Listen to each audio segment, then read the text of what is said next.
It looked surreal. There was cars in the middle, cars off the right side, cars, crashed into each other. Rick Nicastro of Geneva was driving home on I-90 East in Lake County Wednesday afternoon when he heard sirens. We moved over the best we could to allow them through, and then we got over the crest of the hill and we saw what they were heading to, and everything came to a big stop at that point. According to the Paynesville Fire Department, 17 people were injured in crashes along a quarter-mile stretch west of Vrooman Road. All lanes in both directions were closed and drivers were detoured around that stretch. Up to 10 different rescue squads responded. Mangled cars were pulled from the wreckage and taken to a nearby site, while ODOT crews assembled to clear the roads. February 10th, 2016. And we actually drove to New York for my mom's 60th birthday to surprise her. We came back there, we looked prior to check on road conditions, and I actually kind of had like a weird nightmare vision type of thing where I was like, we kind of had a minor accident where we're in a snowbank. And because of that, I took extra precautions, like purchased Tatum a new car seat. He was 5 at the time.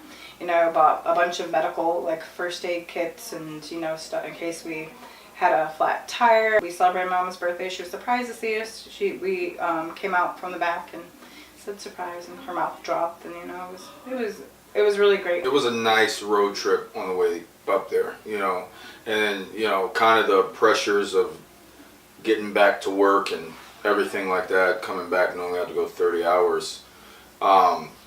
We were still cautious, I was just focused on getting back. And, she was on me every second. You need to slow down, And I wasn't going that fast. We drove into Pennsylvania, and then it was pretty bad, I mean, it was nighttime when we got into Pennsylvania. We had 18-wheelers, nothing but 18-wheelers on the road at that time, And these guys were going probably 70, 80 miles an hour in the snow. My son, Tatum said, Daddy, if we don't stop, we're not going to make it. He's 5 years old. And we're like, oh man, out of the mouth of babes, there's truth and there's wisdom and there's things that they, God can speak to them just as much as they can speak to us. And so we said we better listen to him, what he's saying. So we pulled over at a little kind of motel, rinky-dink motel. And then the crazy thing about it is I went around the motel and I didn't listen to what the lady said. And she said, it's at the top. And I went down this embankment and that was our first getting stuck in the snow. Okay. And I couldn't get back up the hill.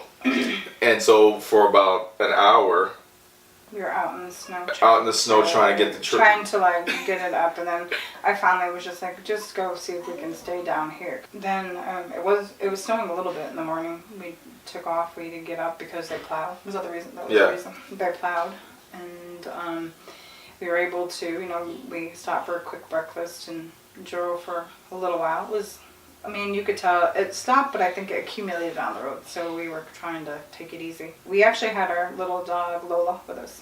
I was sitting in the driver's seat to drive, and Anthony said, well, he's like, I'm going to drive, and it started to snow again, and I was like, are you sure?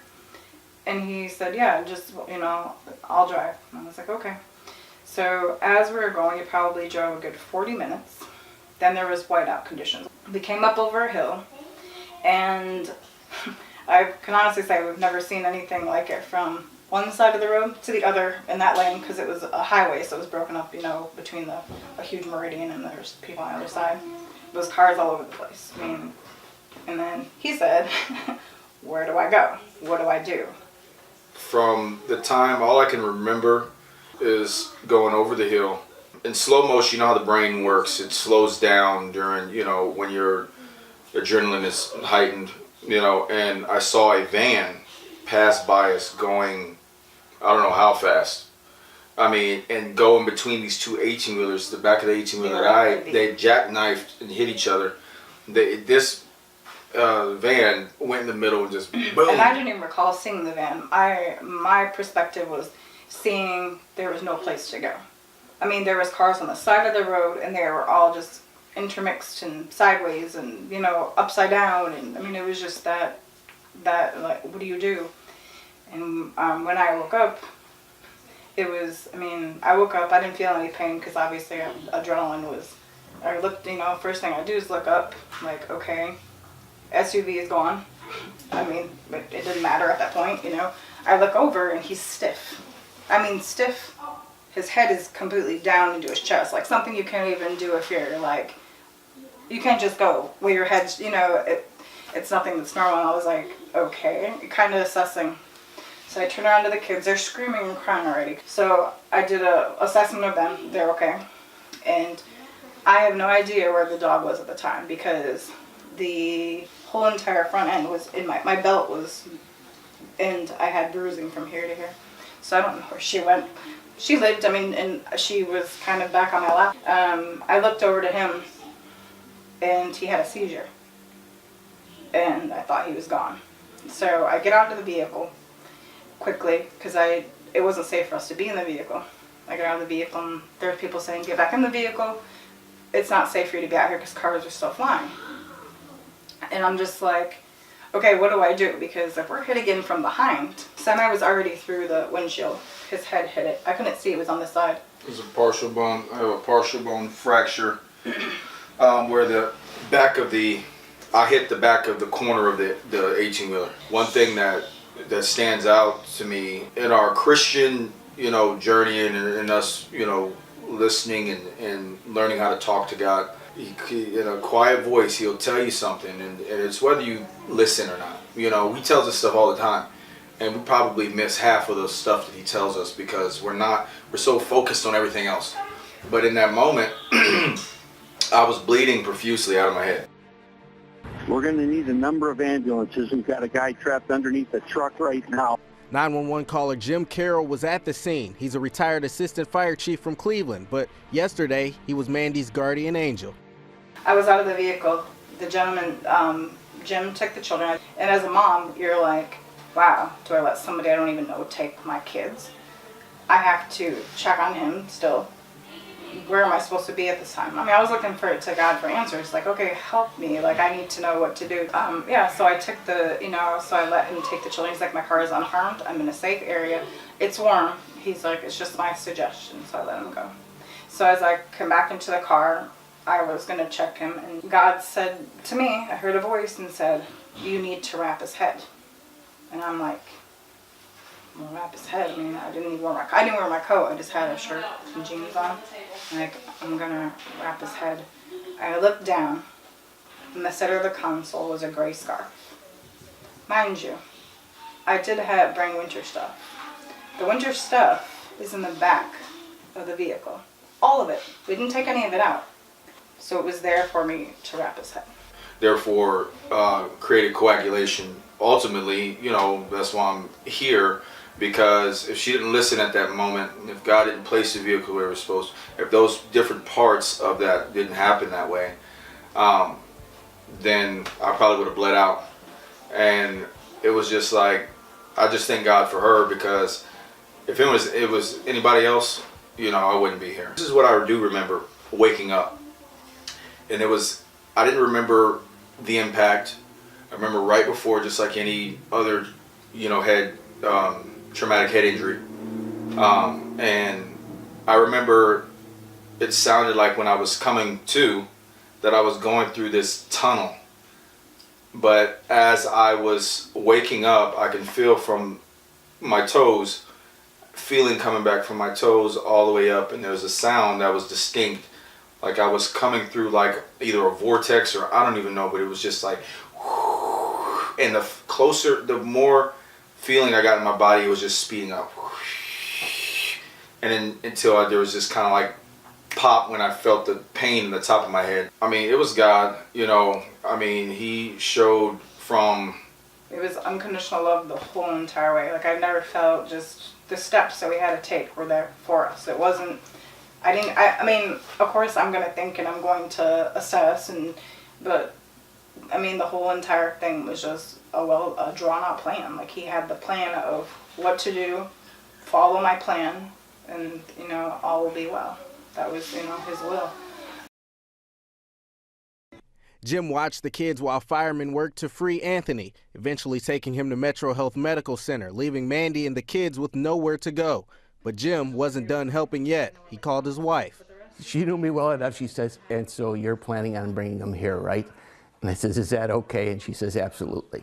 Since the crash, Mandy and her children have been taken care of by Jim and his wife, staying here in their North Ridgeville home. It was the right thing to do, was to bring the kids, you know, and just keep with the person that was with us all along.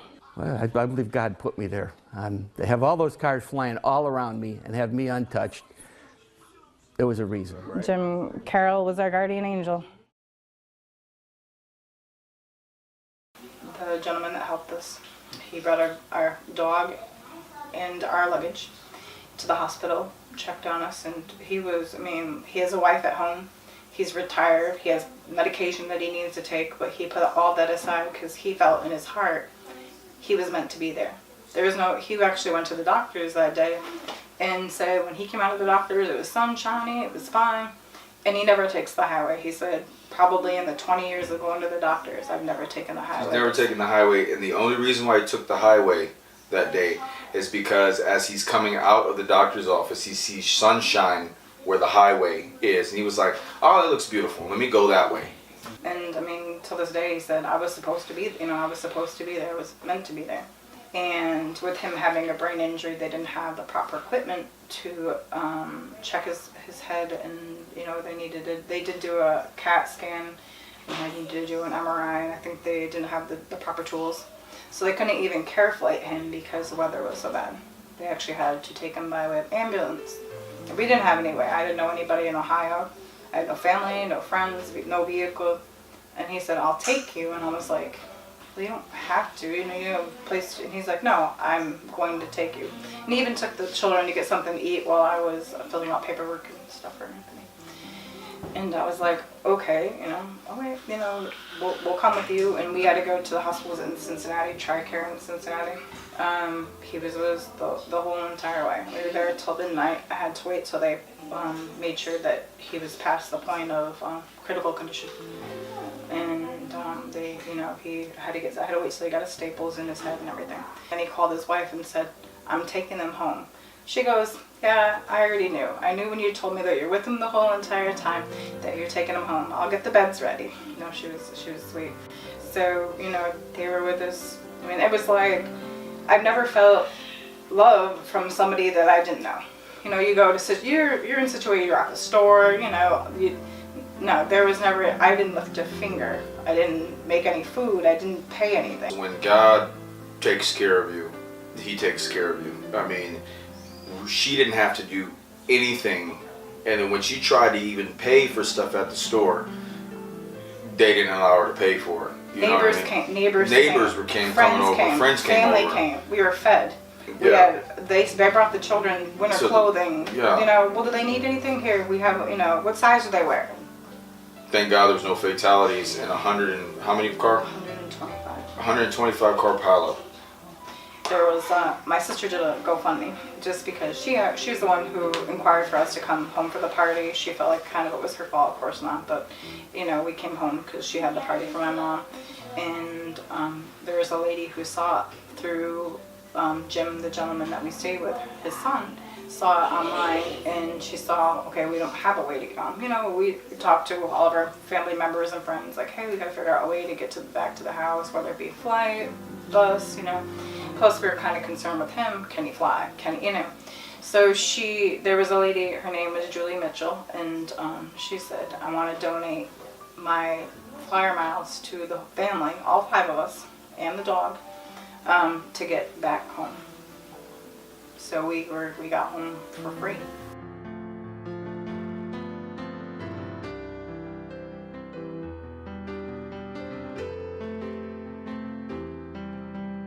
We definitely need, learn to pray more and to love more. And about, love, it's how God, is just loves us despite anything in what we do. He chases after us, and the main thing that is one of the fruits of the Spirit, and one of the things in the Bible where God loves us so much He gave His only Son.